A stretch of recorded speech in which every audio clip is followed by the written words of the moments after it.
Sports Radio 104.3 The Fan presents The Drive with Big Al and D-Mac. Leading up to draft night every day, it's Big Al's big board position by position. Today, it's tight ends.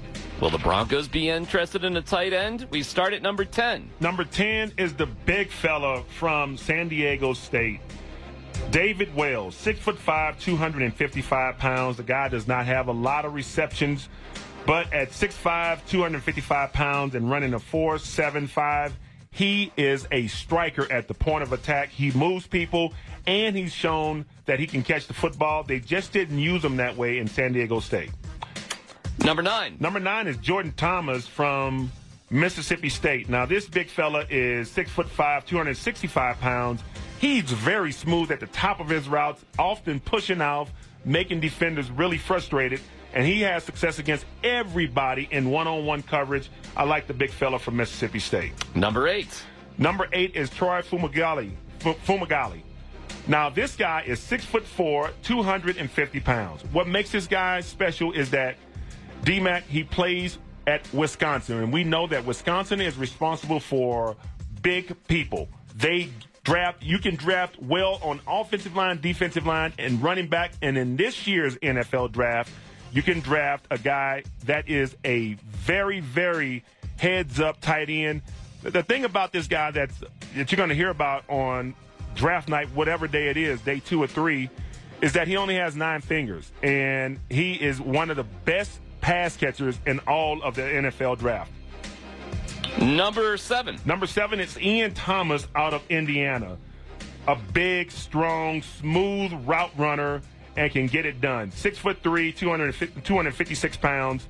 He runs a 4.7 40, and I look at this guy as a guy who is going to be capable. He can run the routes. He's very smooth. Does not have breakaway speed at any point. You know, he has to accelerate early on to get that kind of real movement, but he does well in catching the football. He's a real threat. Number 6. Chris Herndon. Herndon, okay? This kid reminds me the closest of Shannon Sharp of all the tight ends I've ever seen coming out of college.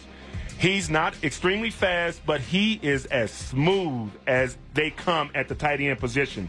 When you're checking him out, man, Herndon is like he's like a fine wine. He gets better after film after film after film.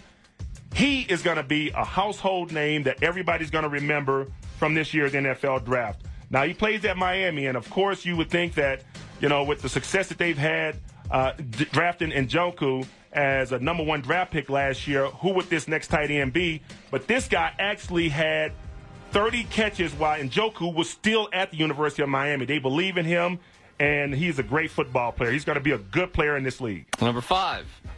Durham Smythe from Notre Dame. Notre Dame has a great group of talented players that they have thrown out at this year's NFL draft. And at 6'5", 253 pounds, this guy is an on-the-ball, wide tight end that blocks very well, but he still has the ability to catch the football. I like this kid from Notre Dame. He's going to be a good player. I think that he'll be a second-round draft pick. Number 4. Dallas Goddard from South Dakota State. The only small school guy to make this list is 6'4", 260 pounds. He runs well. He accelerates well. He runs a 4.7 40. And when you look at him play, it's clear that he's the biggest guy on the field most of the time playing at a smaller school. But what he's able to do is separate at the top of his routes. He runs away from everybody, and I think that he has a chance to be a big-time player in this league. I look at him the same way that you would look at a guy like Greg Olsen, just a wonderful talent blocking, and he can run away from you at the same speed. Number 3. Hayden Hurst, South Carolina. Now, this guy left college early, 6'4", 250. He was a walk-on, and what makes this guy interesting in this year's NFL draft is that he's 25 years old. Now, he's a 4'6" guy, but he started off in professional baseball, but came around the football late. But he is a phenomenal talent. When you watch him, he runs away from everybody, and he even has a couple of plays where he's playing running back where he scored touchdowns from the running back position. He's a talent. Number 2. Gesicki Mike Gesicki from Penn State. Not Gesicki? Gesicki, excuse me. Gesicki. 6'5", 245 pounds, not good at the point of attack, but if you need a guy to go up and get the ball in the red zone, he is the perfect guy for you. Everything about him says that he's going to be a star in this league. Jumps 40 inches at the combine, runs a 4.5 40, played at Penn State, and he's the guy that everybody is oohing and eyeing over because of the testing period. But he catches the ball well at Penn State. Once again, he's not a very feisty blocker at the point of attack. And I think he's going to be a first-round draft pick or early second-round draft pick.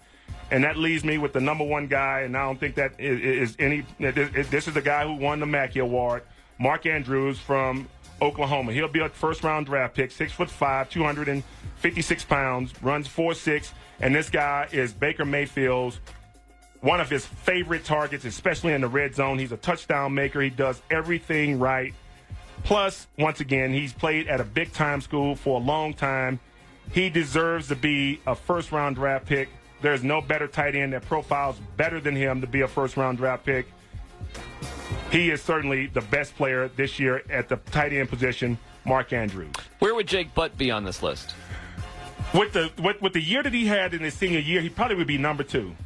If he wouldn't have been injured, he'd probably be number 2 on this list. Well, that's a steal then. Yeah, Gesicki is once again, he's a freak athlete, but he turns it down in the blocking game, which makes it. Why don't you have Dalton Schultz on the list? From tight ends from Stanford. Oh yeah, I looked at him, man. He's blocked for 1,000-yard rushers every year that he's been there at Stanford. He doesn't run well, and he doesn't separate. I mean, every time it looks like the ball is being thrown to him, it looks like there's going to be an interception. He does not separate at all. All right, there's Big Al's Big Board. You can catch it online at 1043thefan.com.